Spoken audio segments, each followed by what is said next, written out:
naglililindol. I know and I understand that may mga pangyayari na hindi natin naasahan. Pero thank you so much po sa effort ninyo na pumunta kayo dito. I know hindi to magiging successful at hindi to mangyayari. This is really possible without every one of you. So thank you so much for all the effort, your time, and your gift as well. So thank you po sa mga friends, sa family na laging nandyan para i-comfort ako. So gusto ko pong i-special mention muna yung mga taong nandyan to comfort me and to lift up on me every time na nag-anxiety ako dahil sa birthday na to. So first, bago ko sabihan kung bakit kahit 30 na ako, nag-birthday pa ako. So first, gusto ko pong i-special mention si Ate Rayan. Can we have palakpakan po natin siya? Kasi alam ko si Ate Rayan, thank you, Te.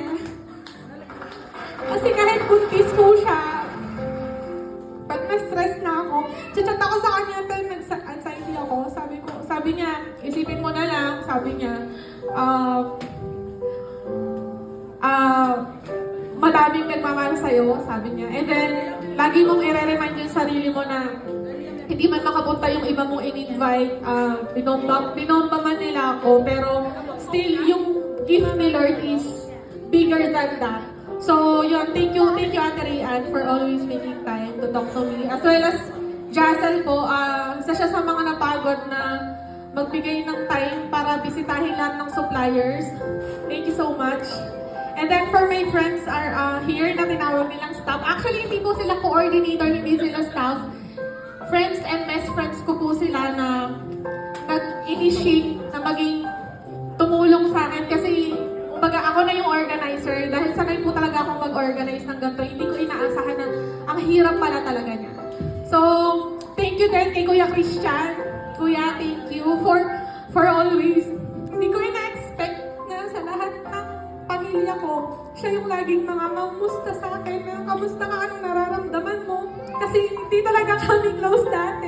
Pero ngayon ko na-realize na kung sino pa yung hindi mo inaasahan, siya pa yung laging mag-make time to comfort you. Kuya, thank you. I appreciate you. And then, syempre kay mama ko po, thank you na nagstay ka sa bahay. Alam ko, financially, hindi naman talaga ako naghihingi ng ganon kasi I know I can naman. Pero thank you for making effort to stay sa bahay. And then for everyone po, bago ko special mention yung mga supplier, yung mga the best supplier, thank you so much po. Bibigyan ko lang ng story kung bakit ko ito ginawa. So when I was 18 years old, lahat po ng mga ka-churchmate ko, nagde-debut silang lahat.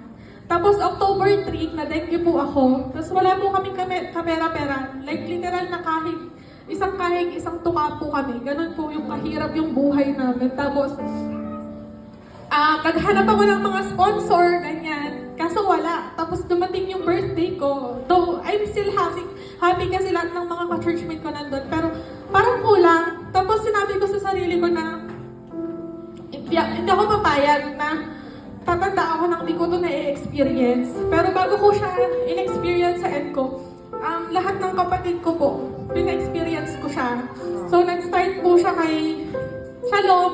So, yun, hanggang mula sa makeup artist, photoshoot, lahat, dress and all. Lahat po parang in-effort ko talaga kasi gusto ko hindi nila maranasan yung naranasan ko na naramdaman ko.